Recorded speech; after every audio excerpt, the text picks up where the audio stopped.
Europe 1 matin, Dimitri Pavlenko.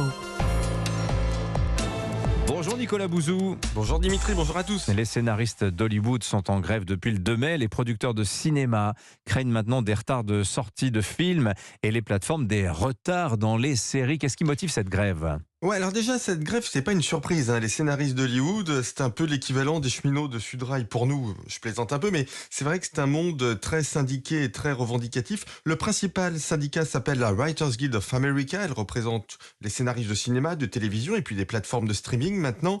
Elle compte environ 11 000 scénaristes syndiqués, donc c'est énorme. Et c'est vrai que l'histoire d'Hollywood est ponctuée par ces grandes grèves pour les salaires, pour la protection des droits d'auteur. La plus célèbre est assez récente, c'est celle de 2007 qui avait duré 3 mois, et cette grève est connue parce que c'est la première où les scénaristes ont fait pression sur les plateformes de streaming comme Netflix, bien évidemment, qui à l'époque les rémunérait trop peu. Alors il y a une revendication qui est nouvelle malgré tout, Nicolas.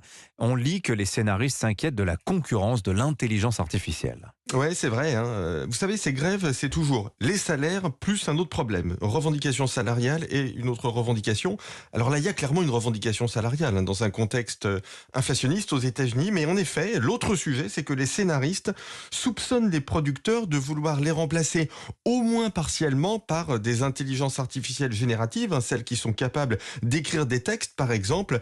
C'est très exactement le cas de ChatGPT dont on parle à juste titre beaucoup en ce moment. Mais attendez, cette crainte, elle est justifiée. ChatGPT pourrait écrire, une saison de Game of Thrones ou quelque chose comme ça ?